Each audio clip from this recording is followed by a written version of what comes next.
নমস্কাৰ মৰমৰ ছাত্ৰ ছাত্ৰীসকল, আশা কৰোঁ তোমালোক সকলো কুশলে আছা। এই অতিমাৰীৰ সময়ত তোমালোকক অনুৰোধ কৰিছোঁ, তোমালোক বাহিৰলৈ নোলাবা, ঘৰতে থাকিবা আৰু তোমালোকৰ কিতাপৰ যদি কিবা বিষয়বস্তু তোমালোকে বুজি নোপোৱা, ছাৰ বাইদেউসকলক ফোন যোগে সুধিবা, তেখেতসকলে তোমালোকক বুজাই দিব। আজি আমি তোমালোকৰ কাৰণে এটি ভিডিঅ' প্ৰস্তুত কৰি লৈ আহিছোঁ। তোমালোকৰ এটা পাঠ, ষষ্ঠ শ্ৰেণীৰ সমাজ বিজ্ঞান বিষয়ৰ এটি প্ৰথম পাঠটি আছে, সৌৰজগতত আমাৰ পৃথিৱী। আহা আমি পাঠটি আৰম্ভ কৰোঁ।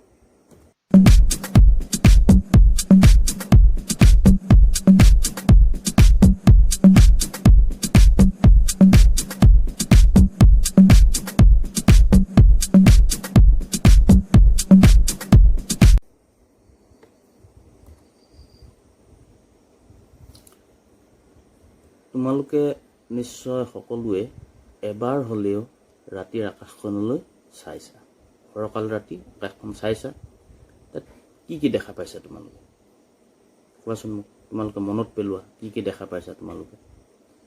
যেতিয়া সূৰ্যটো ডুব যায় আৰু জোনবাইটো ওপৰলৈ উঠি আহে, তেতিয়া ফৰকাল ৰাতি আমি আকাশত কিছুমান উজ্জ্বল বস্তুৱে চিকমিকাই থকা দেখিবলৈ পাওঁ। ইয়াৰে আকৌ কিছুমানে কি হয়, তিৰবিৰাই থাকে, কিছুমানে তিৰবিৰাই নাথাকে। এতিয়া এই তিৰবিৰাই থকা আৰু তিৰবিৰাই নথকা এই সকলোবিলাকক আমি কি বুলি কওঁ? আমি সেইবিলাকক কওঁ তৰা বা জ্যোতিষ্ক। গোটেই আকাশখনতে আমি দেখা পাওঁ সেইবিলাকক আমি কি বুলি কওঁ? তৰা বুলি কওঁ বা আমি জ্যোতিষ্ক বুলি কওঁ। এই জ্যোতিষ্কবিলাকৰ কিছুমান নক্ষত্ৰ, যিবিলাকে তিৰবিৰাই থাকে, সেইবিলাক নক্ষত্ৰ। আৰু কিছুমান গ্ৰহ আমি সৰুকৈ হ'লেও দেখা পাওঁ, খালী চকুৰে, তিৰবিৰাই নথকা সেইবিলাক গ্ৰহ। কিছুমান গ্ৰহাণুপুঞ্জ আছে আৰু কিছুমান উপগ্ৰহো আছে। এতিয়া এই তিৰবিৰাই থকাবিলাকক আমি কি বুলি ক'লোঁ? নক্ষত্ৰ বুলি ক'লোঁ। আমি তিৰবিৰাই থকাবিলাকক নক্ষত্ৰ বুলি ক'লোঁ। নক্ষত্ৰবোৰ কেনেকুৱা? আমাৰ মনলৈ এতিয়া প্ৰশ্ন আহিছে, নক্ষত্ৰবোৰ কি? নক্ষত্ৰবোৰ হৈছে একোটা বৃহৎ আকাৰৰ জ্যোতিষ্ক। ই অত্যন্ত গৰম। নক্ষত্ৰবোৰ গেছীয় বাষ্পপিণ্ড। ইয়াত হাইড্ৰজেন আৰু হিলিয়াম গেছ বেছি থাকে আৰু একেৰাহে জ্বলি থাকে। তাৰ ফলত ইয়াৰ পৰা জুই নিৰ্গত হৈ থাকে আৰু আমি আঁতৰৰ পৰা চালে তাক তিৰবিৰাই থকা দেখিবলৈ পাওঁ। নক্ষত্ৰবোৰৰ সেইকাৰণে নিজা তাপো থাকে আৰু পোহৰ থাকে, কাৰণ সি নিজে জ্বলি থাকে। আমাৰ সূৰ্যটো এটা নক্ষত্ৰ, যিটোৰ পৰা আমি তাপ আৰু পোহৰ পাওঁ। মানে আমাৰ পৃথিৱীখনে আমি তাপ আৰু পোহৰ পাওঁ। এতিয়া নক্ষত্ৰ অকল এটাই আছে নেকি? আমাৰ মনলৈ এটা প্ৰশ্ন আহিব। পৃথিৱীত মানে মহাকাশত কেৱল এটাই নক্ষত্ৰ আছে নেকি? নহয়, উত্তৰটো নহয়। কাৰণ অকল সূৰ্যটোৱে আমি নক্ষত্ৰ বুলি ক'ব নোৱাৰোঁ। বহু নক্ষত্ৰ আছে আৰু মহাকাশত অসংখ্য নক্ষত্ৰ আছে। কিন্তু আমি কেৱল সূৰ্যটোকে কিয় দেখা পাওঁ? ই আমাৰ পৃথিৱীৰ নিচেই ওচৰত আছে। মানে ই হৈছে একমাত্ৰ নক্ষত্ৰ, অৰ্থাৎ সূৰ্যটোৱে হৈছে একমাত্ৰ নক্ষত্ৰ যিটো নেকি পৃথিৱীৰ পৰা আটাইতকৈ ওচৰত আছে। আন নক্ষত্ৰবিলাক পৃথিৱীৰ পৰা যথেষ্ট দূৰত থকাৰ কাৰণে আমি দেখা নাপাওঁ বা খুব সৰুকৈ দেখা পাওঁ বা কিছুমান আমি নেদেখোঁৱে। এতিয়া কথাটো বুজি পাইছা যে কেৱল সূৰ্যটোৱে এটা নক্ষত্ৰ নহয়, মহাকাশত অসংখ্য নক্ষত্ৰ আছে। এতিয়া আমি সূৰ্যটোৰ বিষয়ে কিছু কথা জানিলোঁ। আমি আগতে চাইছিলোঁ যে নক্ষত্ৰবিলাক অত্যন্ত গৰম। আমাৰ সূৰ্যটো এটা অত্যন্ত উত্তপ্ত নক্ষত্ৰ। ইয়াৰ উত্তাপ কিমান জানানে? ইয়াৰ ওপৰৰ অংশ উত্তাপ 6000 ডিগ্ৰী সেলসিয়াছ। 6000 ডিগ্ৰী সেলসিয়াছ মানে কিমান উষ্ণ হ'ব পাৰে, কিমান গৰম হ'ব পাৰে। আমাৰ পানী গৰম হ'বলৈ লাগে 100 ডিগ্ৰী সেলসিয়াছ। আমি জানো যে 100 ডিগ্ৰী সেলসিয়াছ যেতিয়া হয় গৈ তেতিয়া আমাৰ পানীখিনি উতলি যায়, আৰু সেই উতলা পানীখিনি আমি চুব নোৱাৰো। ভাবিছোৱাচোন, কল্পনা কৰা 6000 ডিগ্ৰী সেলসিয়াছ হ'লে কিমান গৰম হ'ব পাৰে, কাৰণ 100 ডিগ্ৰীটোকে আমি চুব নোৱাৰো। 6000 ডিগ্ৰী হ'লে কিমান হ'ব পাৰে। আৰু সেই সূৰ্যটোৰ পৰাই আমাৰ পৃথিৱীয়ে তাপ আৰু পোহৰ পাওঁ, আৰু তাৰ কাৰণেই আমাৰ পৃথিৱীত মানুহ, জীৱ জন্তু, উদ্ভিদ আদি জীয়াই থাকিব পাৰে। এতিয়া আমাৰ সূৰ্যটোৰ পৰিয়াল, যিটোক আমি সৌৰজগত বুলি কম, এতিয়া তাত কোন কোন আছে বা কি কি আছে আমি এবাৰ চাই লওঁ। ছবিখন চোৱা, তোমালোকে দেখা পাইছা কি কি আছে। আমি ইয়াত বিভিন্ন ধৰণৰ আমি এইখিনি বস্তু দেখা পাইছো। ইয়াৰে কিছুমান হৈছে গ্ৰহ, কিছুমান উপগ্ৰহ আছে, কিছুমান ধূমকেতু আছে, গ্ৰহাণুপুঞ্জ আছে। এই গোটেইবিলাকক লৈ আমাৰ সৌৰজগতখন গঠিত হৈছে। অৰ্থাৎ এই গোটেইবিলাক বস্তুৱে সূৰ্যটোৰ কেন্দ্ৰ কৰি চাৰিওফালে ঘূৰি থাকে। ইয়াক কি বুলি কোৱা হয়? সৌৰজগত বুলি কোৱা হয়। তেনেহ'লে সৌৰজগত বুলি ক'লে আমি কি বুজি পাম? যে সূৰ্যক কেন্দ্ৰ কৰি পৃথিৱীৰ সৈতে, পৃথিৱীখন ইয়াৰ মাজতে আছে, অন্যান্য গ্ৰহ, উপগ্ৰহ, ধূমকেতু, উল্কা আৰু গ্ৰহাণুপুঞ্জক লৈ সৃষ্টি হোৱা সূৰ্যৰ পৰিয়ালটোকে আমি কি বুলি ক'ম? সৌৰজগত বুলি ক'ম। কি বুলি ক'ম আমি? সূৰ্যক কেন্দ্ৰ কৰি পৃথিৱীৰ সৈতে অন্যান্য গ্ৰহ, উপগ্ৰহ, ধূমকেতু, উল্কা আৰু গ্ৰহাণুপুঞ্জক লৈ সৃষ্টি হোৱা সূৰ্যৰ পৰিয়ালটোক সৌৰজগত বোলে। তোমালোকে এইটো মনত ৰাখিবা। সৌৰজগত কি বুলি ক'লে এতিয়া তোমালোকে ক'ব পাৰিবা? নিশ্চয় তোমালোকে এতিয়া ক'ব পাৰিবা। এতিয়া এই যে আমি গ্ৰহবিলাক দেখিলো, এই গ্ৰহবিলাকনো সূৰ্যৰ পৰা কিমান কিমান দূৰত আছে আৰু কিমানটা গ্ৰহ আছে? সৌৰজগতত কিমানটা গ্ৰহ আছে আৰু সূৰ্যৰ পৰা কোনটো কিমান দূৰত বা কোন ওচৰত, কোন মাজত আছে আমি চাওঁ। আমাৰ সৌৰজগতত কিমানটা গ্ৰহ আছে? 8টা গ্ৰহ আছে। কিমানটা আছে? 8টা। ইয়াৰ আটাইতকৈ ওচৰত থকা গ্ৰহটো হ'ল বুধ গ্ৰহ। কি গ্ৰহটোৰ নাম? বুধ। তাৰ পিছতে আছে আমাৰ শুক্ৰ গ্ৰহ। বুধ গ্ৰহৰ পিছত আছে শুক্ৰ। শুক্ৰ গ্ৰহৰ পিছতে আমাৰ কি আছে? পৃথিৱীখন আছে। শুক্ৰ গ্ৰহৰ পিছত আমাৰ পৃথিৱীখন আছে। পৃথিৱীৰ পিছতে সূৰ্যৰ পৰা আঁতৰলৈ থকা গ্ৰহ হ'ল মংগল। কি গ্ৰহ? মংগল। মংগলৰ পিছত আমাৰ সূৰ্যৰ পৰা আঁতৰত থকা গ্ৰহটোৰ নাম হৈছে বৃহস্পতি। তাৰপিছত আহিলে আমাৰ শনি। কি আহিলে? শনি। তাৰপিছত আহিলে আমাৰ ইউৰেনাছ, আৰু শেষত আছে আমাৰ নেপচুন। শেষৰ গ্ৰহটো হৈছে নেপচুন। আমি কি কি পালো?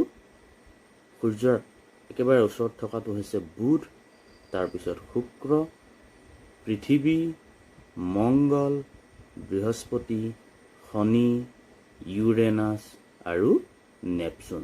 এই ইয়াত 8টা হৈছে সৌৰজগতৰ গ্ৰহ। কিন্তু সৌৰজগতত আৰু এটা গ্ৰহ আছিলে, তাৰ নাম প্লুটো। কি? প্লুটো নামৰ আৰু এটা গ্ৰহ আছিলে। কিন্তু এতিয়া প্লুটোটোক গ্ৰহ বুলি কোৱা নহয়। কিয় প্লুটোক গ্ৰহ বুলি কোৱা নহয়? প্লুটোক কিয় গ্ৰহ বুলি কোৱা নহয় আমি চাওঁ। 2006 চনৰ আগলৈকে প্লুটোক সৌৰজগতৰ এটা গ্ৰহ বুলি কোৱা হৈছিলে। কেতিয়ালৈকে? 2006 চনলৈকে প্লুটোটো সৌৰজগতৰে এটা গ্ৰহ আছিল। কিন্তু 2006 চনৰ আগষ্ট মাহত আন্তৰ্জাতিক জ্যোতিৰ্বিজ্ঞান সংস্থাৰ এখন সভা হৈছিলে। তাত কোৱা হৈছিলে যে প্লুটোই নিজৰ কক্ষপথেদি ঘূৰাৰ উপৰিও আন গ্ৰহৰ কক্ষপথেদিও ঘূৰি থাকে। ই নিজৰ কক্ষপথেদি ঘূৰাৰ উপৰিও আন গ্ৰহৰ কক্ষপথেদিও ঘূৰে, গতিকে ইয়াক কি বুলি কোৱা হৈছে? বাওনা গ্ৰহ বুলি কোৱা হৈছে। ই গ্ৰহ নহয়। কি বুলি কোৱা হৈছে? বাওনা গ্ৰহ। ইয়াৰ পিছত আহিলে আমাৰ গ্ৰহবোৰৰ নহয়। ইয়াৰ পিছত আমি এতিয়া কক্ষপথৰ কথা পালো। প্লুটোই আনৰ কক্ষপথেদি ঘূৰে বুলি কৈছিলে। এতিয়া কক্ষপথনো কি? এতিয়া ছবিখন চোৱাচোন। সূৰ্যটোক কেন্দ্ৰ কৰি কি কৰিছে? গ্ৰহবিলাকে এটা নিৰ্দিষ্ট পথেৰে ঘূৰি আছে। এটা নিৰ্দিষ্ট পথেৰে সূৰ্যৰ চাৰিওফালে ঘূৰি থাকে। এই পথটোকে গ্ৰহটোৰ কক্ষপথ বুলি কোৱা হয়। কি বুলি ক'লো? কক্ষপথ মানে যে সূৰ্যক কেন্দ্ৰ কৰি সৌৰজগতৰ প্ৰতিটো গ্ৰহেই সূৰ্যৰ চাৰিওফালে এক নিৰ্দিষ্ট পথেৰে ঘূৰি থাকে, আৰু সেই পথটোক কক্ষপথ বুলি কোৱা হয়। প্ৰতিটো গ্ৰহৰে সূৰ্যক প্ৰদক্ষিণ কৰা সময় মানে কক্ষপথত এক পাক সম্পূৰ্ণ কৰাৰ সময় বেলেগ বেলেগ হয়।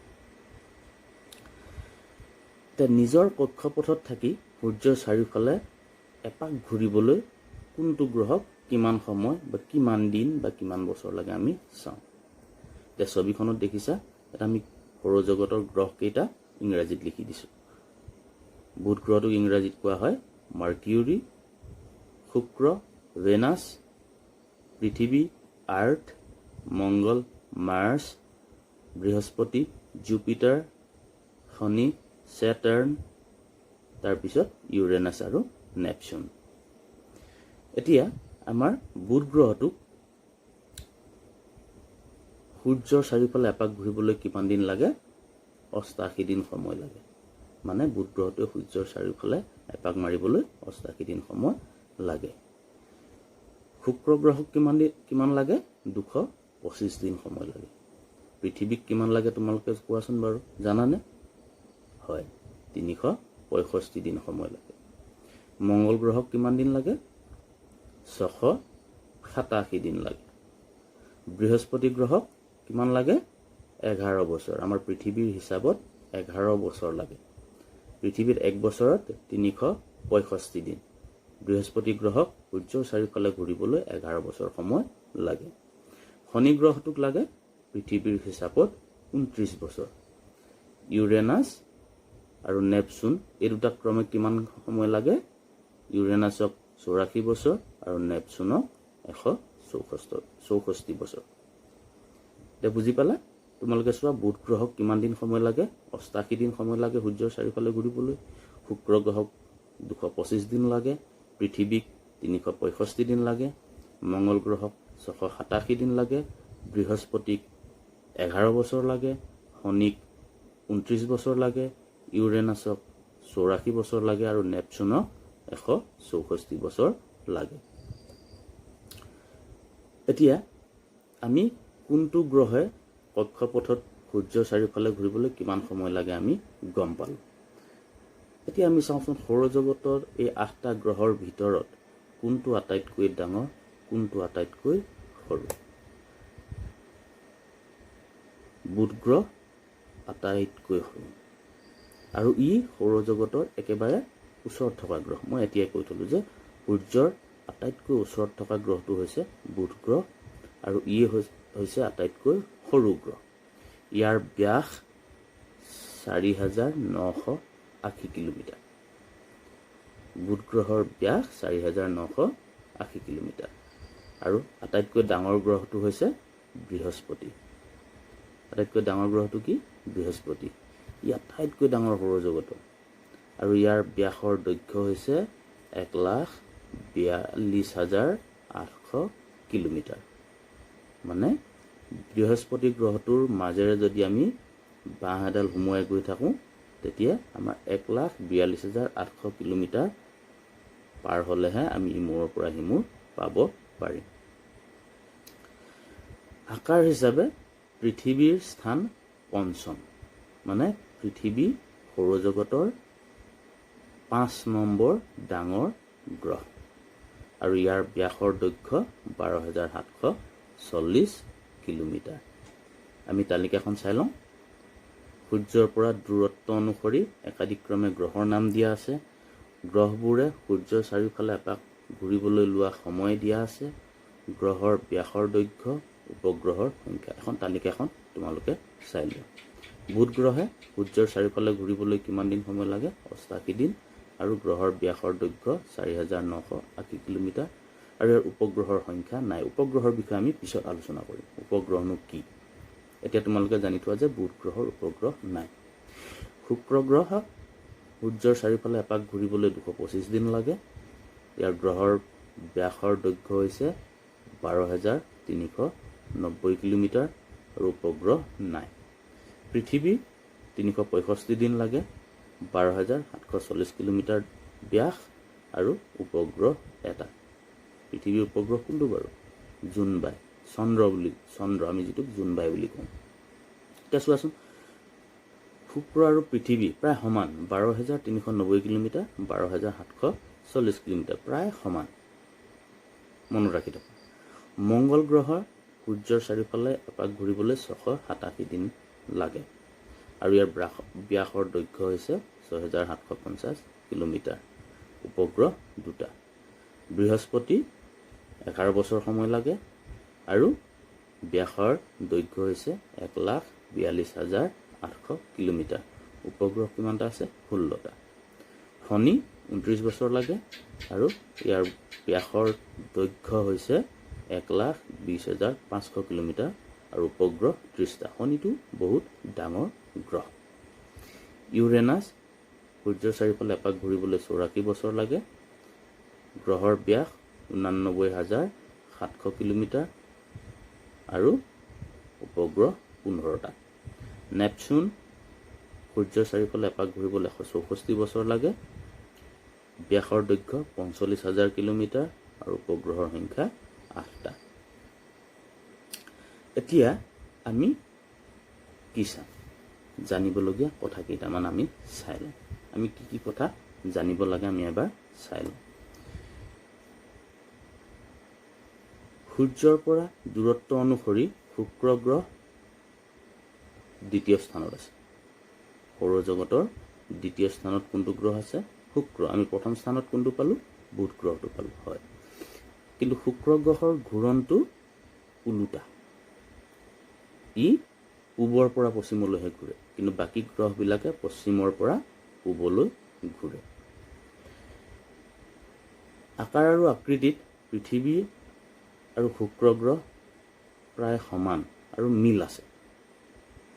আগতে কৈছিলোঁ যে দুইটা প্ৰায় সমান আৰু সেইকাৰণে শুক্ৰ গ্ৰহক পৃথিৱীৰ যমজ গ্ৰহ বুলি কোৱা হয়।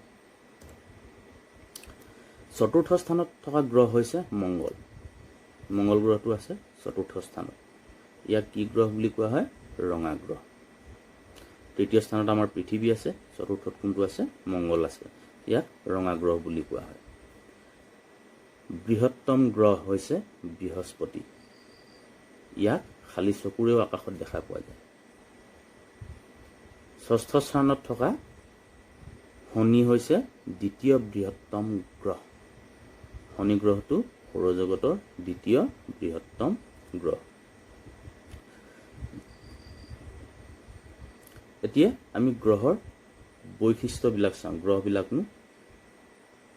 গ্ৰহবিলাকৰনো কি লক্ষণ আছে বা কেনেকুৱা ধৰণৰ? গ্ৰহবোৰৰ নিজা তাপ আৰু পোহৰ নাই। আমি প্ৰথমতেই কৈছিলোঁ যে আকাশত যিবিলাক তিৰবিৰাই থাকে সেইবিলাক নক্ষত্ৰ আৰু যিবিলাক তিৰবিৰাই নাথাকে সেইবিলাক নক্ষত্ৰ নহয় বা সেইবিলাক গ্ৰহ। এতিয়া নক্ষত্ৰবিলাকে তিৰবিৰাই থাকে কাৰণ সিহঁতৰ নিজা তাপ আৰু পোহৰ থাকে। তুমি চাবাচোন, মম এডাল জ্বলাই থোৱা, মমডাল জ্বলাই থওঁতে কি থাকে? মমডাল লৰি থাকে। শিখাটো, মমডালৰ শিখাডাল লৰি থাকে, জুইকুৰা লৰি থাকে, আঁতৰৰ পৰা জিকমিকাই থকা নিচিনা দেখা পোৱা যায়। কিন্তু মমডালৰ পোহৰ পৰি কিবা বস্তু এটা যদি আমি দেখা পাওঁ, সেই পোহৰত যদি দেখা পাওঁ, আমি সেই বস্তুটো কিন্তু জিকমিকাই থকা নেদেখোঁ বা লৰি থকা নেদেখোঁ। এতিয়া নক্ষত্ৰটো জ্বলি থাকে, গতিকে তাৰ শিখাবিলাকৰ কাৰণে সি জিকমিকাই থাকে। কিন্তু নক্ষত্ৰৰ পোহৰ পৰাৰ কাৰণেহে গ্ৰহবিলাক জিলিকি থাকে। এতিয়া সূৰ্যৰ পোহৰ আমাৰ পৃথিৱীত পৰাৰ কাৰণেহে আমাৰ পৃথিৱীখন দেখা পোৱা যায়, নহ'লে পৃথিৱীখন আন্ধাৰ।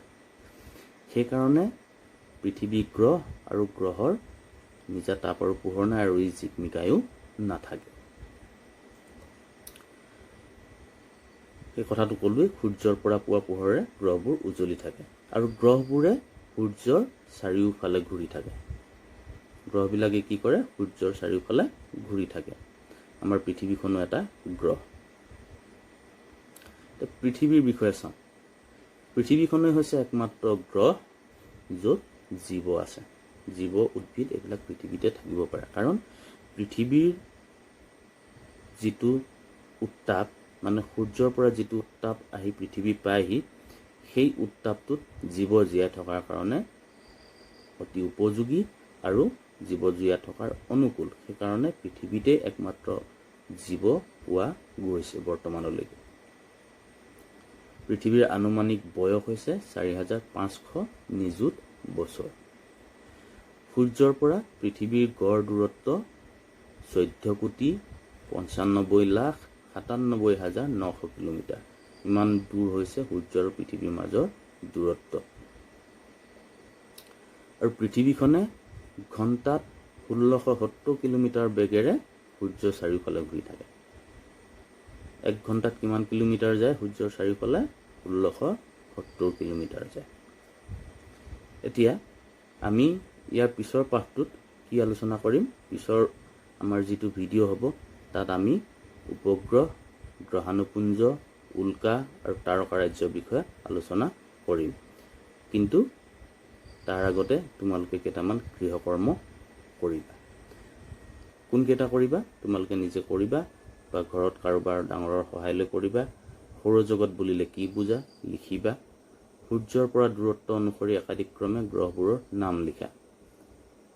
দূৰত্ব অনুসৰি বুধ, শুক্ৰ, পৃথিৱী, মংগল, বৃহস্পতি, শনি, ইউৰেনাছ আৰু নেপচুন।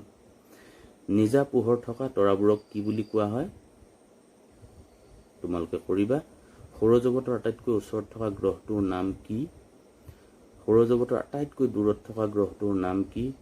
সৌৰজগতৰ আটাইতকৈ ডাঙৰ গ্ৰহ আৰু সৰু গ্ৰহ দুটাৰ নাম, আৰু পৃথিৱীৰ যমজ গ্ৰহ বুলি কোনটো গ্ৰহক কোৱা হয়? এইখিনি তোমালোকে ঘৰত কৰিবা। আজিলৈ আহোঁ। ধন্যবাদ।